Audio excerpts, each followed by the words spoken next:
I told you so. I told you so. I told you so.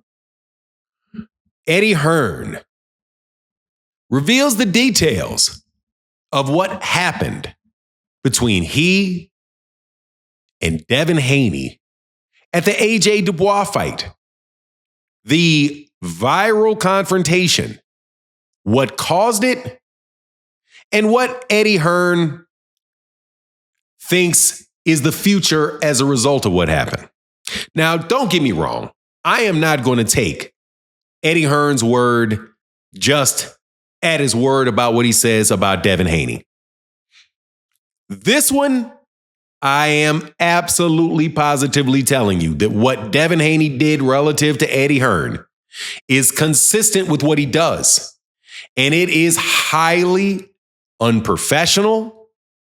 It is highly childish. And as Eddie Hearn said, immensely arrogant. And that happens when you have an echo chamber or a smoke chamber blowing it up your backside for years. And you forget that although you are an important person, you're not the only important person. And that although you're a very good fighter, you're not the only good fighter. Though you are a name in the sport of boxing, brother, you're not the only name in the sport of boxing. And you have to treat people with respect. And Eddie checked Devin about it, and he was right to do it. And I'm telling you, young fighters should look at this lesson. Young people should look at this lesson. Because what transpired was nothing but a case of reckless immaturity. Let's talk about that in this video.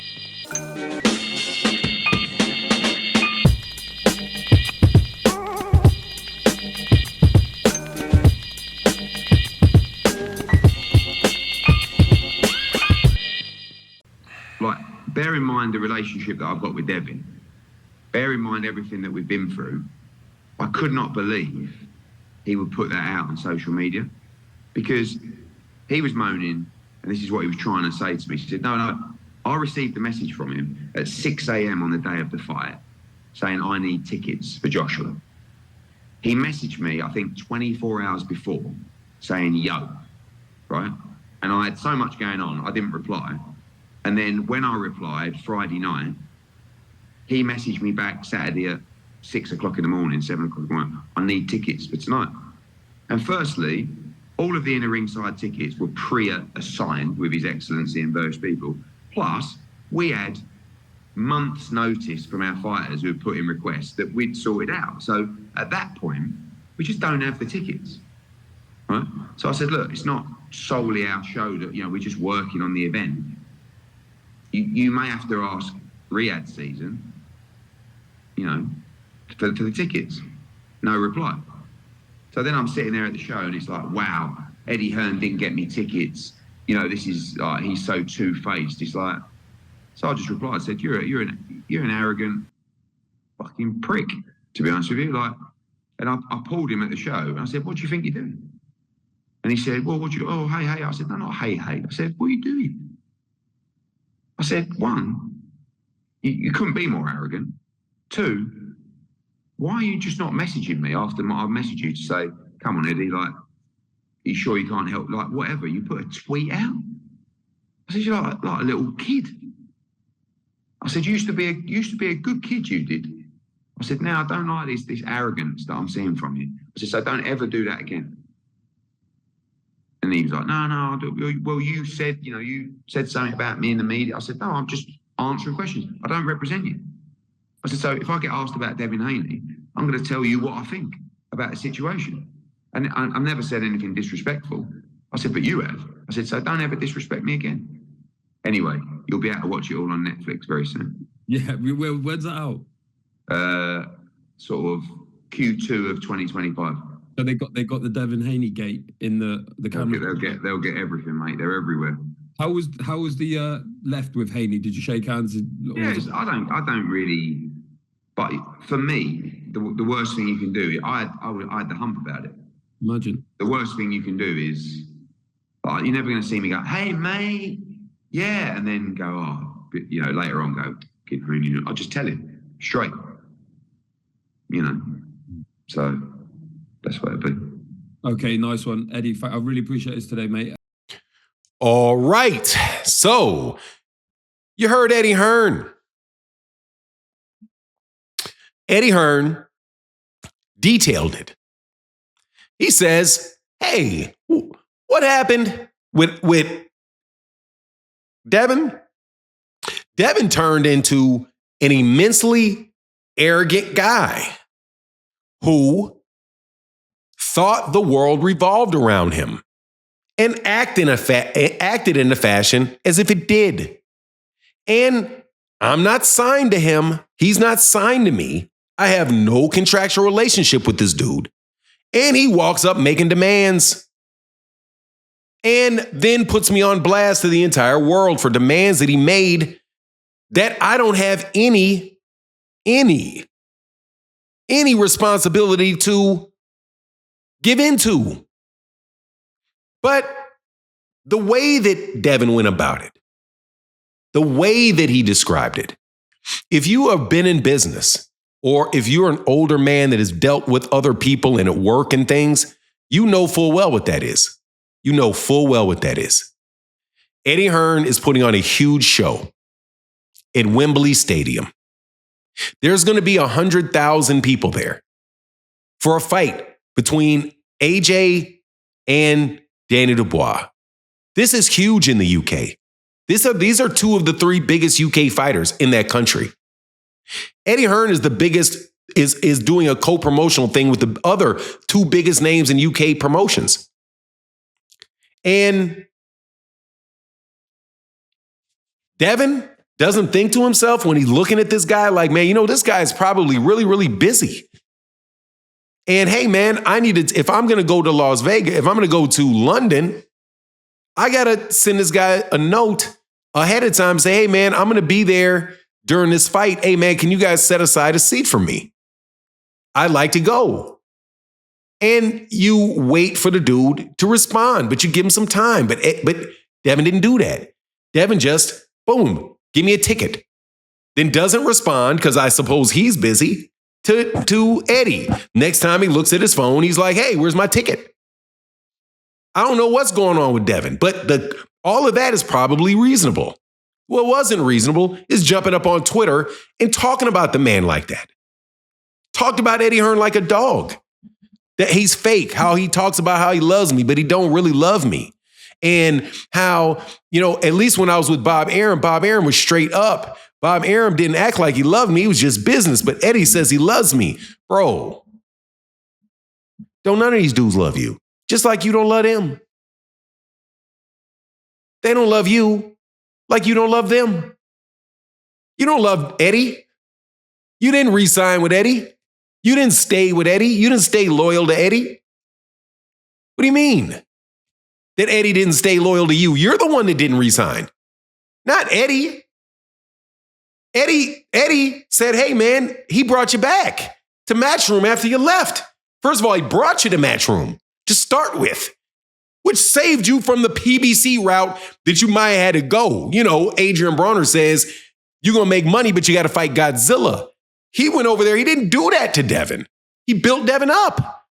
And then he builds Devin up on Matchroom's dime. And then he cuts out to Bob and leaves Eddie stranded. It's not like Eddie wouldn't love to have kept that WBC belt and continued to make matchups. Devin didn't show love for Eddie.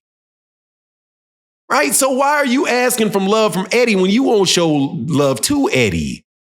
You won't even get a dude enough time to be like, hey, man, I'm going to give you some head time. I mean, some lead time. Heads up about the tickets. But you know you're not signed to him. You know you don't work there anymore. How are you going to ask to get into the company dinner for free and you quit the company? You didn't take the job, Dev. You didn't take the job. You want to get in there just off your status of being Devin. So Eddie said, hey, man, hey, look, dude, I can't do it for you. You may want to call Turkey, call Rehab Season for their tickets. See if they got some tickets, because I've already given all my tickets out, to my family. I'm from Great Britain. As I'm talking in the Eddie's voice, I'm from London. Right? See, just put yourself in the position of Eddie when you're dealing with him, and don't treat Eddie like he just works for you or something. And then go and put out on internet what a terrible person he is. But see, that's what Devin Haney's model has been. That's the model Devin Haney's been shown. Not that Devin Haney should know better. I don't even really see a reason why Devin should know better. You all have been letting Devin Haney get away with shit like that probably his entire life. Prima donna. And if I don't get what I want, I'm just going to go to the public and blast you on the internet and embarrass you in front of as many people as I possibly can embarrass you in front of. If you don't do what I say do, I'm going to jump on social media and embarrass everybody in the room. Man, he's been doing that for a while, bro. His daddy been doing that for a while. Dog, y'all got to cut that out, man, or these dudes going to cut you out. And they should cut you out. Because who wants to deal with that, man? Who wants to bring somebody on their channel, bro, like me, just as a YouTube channel? Why would I want to bring somebody onto my channel I know full well wants to have a presence in the boxing world and social media? And then the whole time I'm talking to them, they're dragging me down or going off onto another channel and saying things about me. Why would I want to deal with you? I wouldn't want to deal with you. I can find somebody else to deal with. Devin, you ain't the only one, man. You ain't the only boxer in the world, bro. You ain't the only one with a jab. You know what I mean? And it's all relative. You could be the absolute best in the world, but if you ain't fighting nobody, who cares? We'll take the second best and call him the best. That's what boxing does anyway. They will absolutely freeze somebody out in the UK, like Gary Russell Jr. was not allowed to fight any of those 126 pounders that had been running in and out of the WBO and the WBA championship at that weight class for years. WBA and WBA and the WBO belts. Man, Gary was the best guy in that division, but they just wouldn't fight him and they acted like he didn't exist. And then Devin ripped him up. So it's mighty funny now that Devin is in the same position or could be in the same position. But bro, you can be as good as you want, but if Eddie don't want you on his card and Bob don't want you on his card and Al don't care about you, bro, you're not fighting nobody. It's period. That's just how it goes, man. I'm telling you, all this stuff with Devin Haney has created a situation where this dude has very unrealistic worldview as it relates to other adult men and women. Bob Arum and these guys are not out there. Neither is Al Heyman out there for your good. They're out there for their good, just like everybody else in any other job that anybody else has. If you're working at 7-Eleven, the owner of the 7-Eleven isn't there to make you happy. The owner of 7-Eleven is there to make money selling sodas. Okay, they don't even make any money off the gas. They want people to buy big gulps. And they see a dude whose job it is to sell big gulps. And that's it. Same thing, the way that you look at that boss. You look at that boss and for you, that's a dude that is going to give you some tasks, but at the end of the day, at the end of 2 weeks, or at the end of a week, or at the end of a month, or whenever it is going to write you a check. This is business. And what Devin did was incredibly unprofessional. And what do you mean by professional? Professional is somebody that knows what it is that everybody else is doing within their profession. A professional knows what the limitations, the responsibilities, and the problems and all that at the general level of somebody that they do business with. And they're considered and they take that into consideration because they know they have to work together. So they become professional. Devin, the way that Devin behaves and Bill behaves and YouTube channels behave are incredibly unprofessional. And that is what that's what Eddie Hearn is saying when he said, man, you was an arrogant, what is this arrogance? You were a good kid. You were a good, humble kid. Now, I know that there's going to be somebody out there that is going to say, oh, that's, that's racist. He called him a kid. That's akin to a boy. No. He met the kid when he was 21 years old, and this dude is 40. That's a kid. Okay? To a 21-year-old, 22-year-old, 23-year-old is a kid to a 40-year-old. So he said he met a nice young man, respectable young man, and now that he's had the undisputed, now that he's had all the smoke blown up his ass, now he's a different dude that demands different treatment. He wants Eddie to think of him first and only. I need to wake up in the morning and think, well, what does Devin need? I'm Eddie Hearn. I've got this monstrous fight in the UK, right? That everybody in the world people all over the world are going to be watching. Again, don't think for a second, man, what's Eddie going through today? And how about you just buy the ticket? Buy the ticket, get in there, walk up and say, hey, Eddie, what's going on, man? Hey, I'm sorry, man. Yeah, I didn't get a ticket. No worries. Bro, I buy my tickets. And I don't make anywhere near the money that Devin Haney does. Buy the ticket. Anyway, that's my take on the matter. Please let me know what you think in the comment section. But man, if you're a young man out in the workforce, dealing with adults, hey man, check your ego. Check your ego. Because there's always somebody else big in the room. And it doesn't even matter, bro. Your ego will get you with people that have big egos that you don't even think are important. Look at Puffy Combs. I'm telling you, he didn't think these people are important until now. I bet he think they important. All those people he's accused of taking advantage of in one way or another. Bro, he didn't think that they were powerful people. He thought they were nobodies beneath him.